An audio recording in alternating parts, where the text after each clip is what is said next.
And then he's just let out of the car? That's how it ends? In front of your entire school? He's like, you know what? Fuck you guys. Go back to humping, but I will not be at your graduation. I'm cutting you guys off. You all have another semester.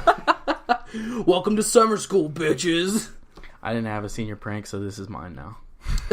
It's just a story you tell everyone. Like, yeah, my friend, yeah. I totally did this. Yeah, Don't listen to my podcast.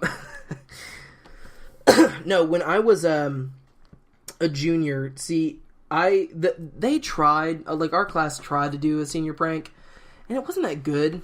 They just filled a bunch of cups of water. Mm. But I mean, like... Oh, you just, like, put them everywhere? A bunch of cups of water. Yeah. And the thing is that, like, to me, I think a good prank is one that you're not really taking advantage of the custodial staff, and I really do stand by that, because I'm like, you know, they didn't make them clean it up, and I know that the teachers didn't clean it up. Yeah. You know, make the freshmen do it. Yeah, bring them over.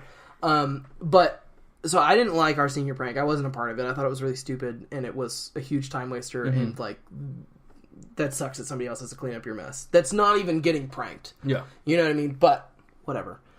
The class before me, though, their senior prank was one of the funniest things I have ever witnessed in my life. And I know that I say that a lot. Unfortunately, it didn't work. I will say this. Okay. But I saw the setup that they had, and if it had paid off, it was still one of the funniest things I've ever seen in my life, and it didn't work. Okay. They had built this massive paper mache dick. Oh. Like it was massive. Yeah. Right? And they bought like 800 balloons. Okay. And they had a bunch of... And this is how I knew about it, because somebody was like, hey, do you want to help with this? And they're like... They had a bunch of juniors that were going to release the dick. Yeah. Over... Release the dick. Over graduation. In front of everyone. Wow. But it sucked because... Now, still, funniest, like, if it had worked, it would have been awesome. If I ever write a high school movie... I will put that in the movie because it's funny and it deserves to be on. Holy shit. But unfortunately, the night before, because they bought all the balloons the day before, which was, whatever, idiots, seniors. We filled a bunch of cups up with water in my day. But it was so humid in Georgia that all the balloons deflated, and they just had, all they had left dick? Was just a big dick and nowhere to put it. Damn. Before I moved to Knoxville, the thing that all the seniors did was we would roll freshman houses that we didn't like, and then they started rolling the school.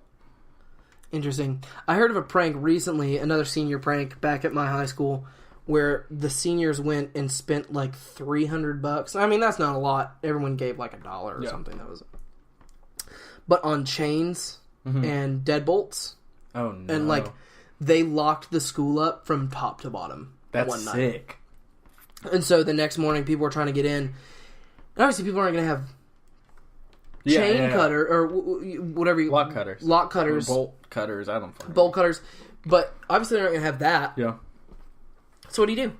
You know, you cancel school. It was a great. Call the police? It was a great prank, I think. Damn. Because it's not obstructive. Yeah. Well, I mean, it is obstructive. It's not but destructive. I meant like not destructive, and nobody else had to clean it up other than the one guy that went in and. Yep.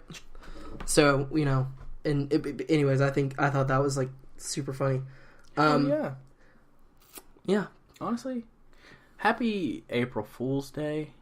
Go to your nearest sink with a rubber band and make sure that you tie it around the sprayer. Like the hose. Yeah, and just leave it there until someone turns the water on. Mm-hmm. That's a good one. Put some saran wrap over the toilet bowl. That's funny as shit. And just hope that someone pees. Yeah. Well, I was going to ask before we go, do you have... did you ever get got? You ever gotten pranked really good? Not that I can think of. Now that we're saying this, someone's going to get me bad. But yeah. No, not really. I can't really think of anything that comes to mind. I'll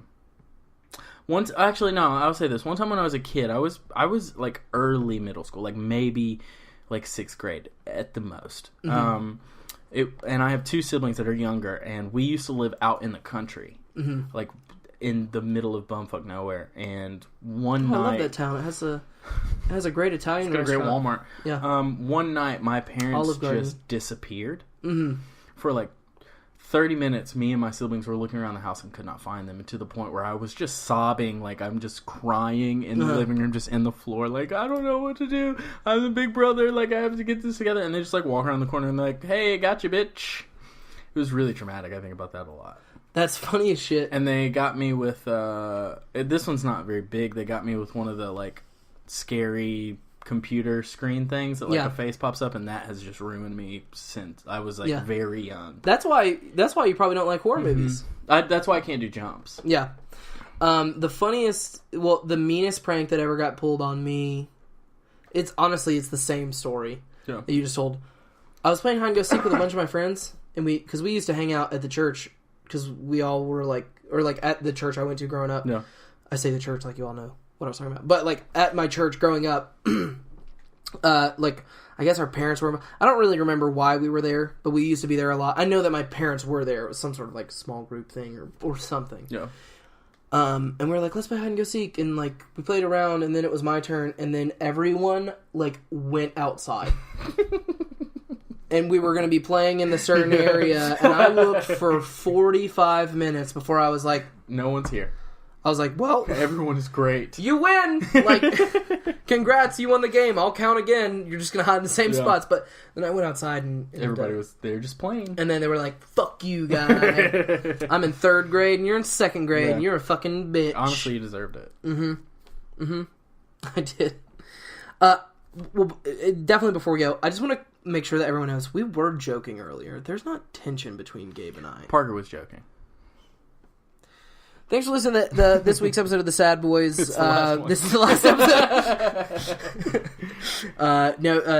Thanks you guys for listening. This is one of my favorite episodes in a while. I think it's the first one we've ever done characters. Yeah. So that's not good. We've opened up a can of worms, and you guys are gonna get sick of it. I'm bringing back Peter and Heinrich later. Not for the podcast, but I've got an itch that needs to be scratched. You know what I'm saying? Well, where can they find your partner?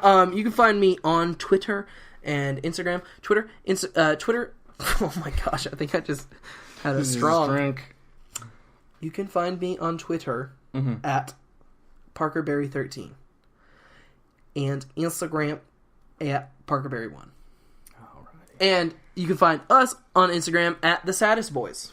You can find me on Twitter at Gabe_I_Jones. You can find me on Instagram at Cardigan Jones. And guess what? Twitter, Facebook, Patreon, The Sad Boys. And then you can email us at thesadboys@gmail.com. Send us some emails so that manager can read them. And then tell us about them. And we'll probably respond. Yeah, because we'll know when we got an email. Yeah. Because we don't check that shit. No, it's a lot of Patreon emails. Nothing else. Yeah. Well, thanks so much for listening. This isn't the last episode of The Sad Boys. Yeah, we'll see you next week. But it is the 3rd to last episode of The Sad Boys. Because they say a lot of jokes are rooted in truth. That's very true. All right. Well, bye, Felicia.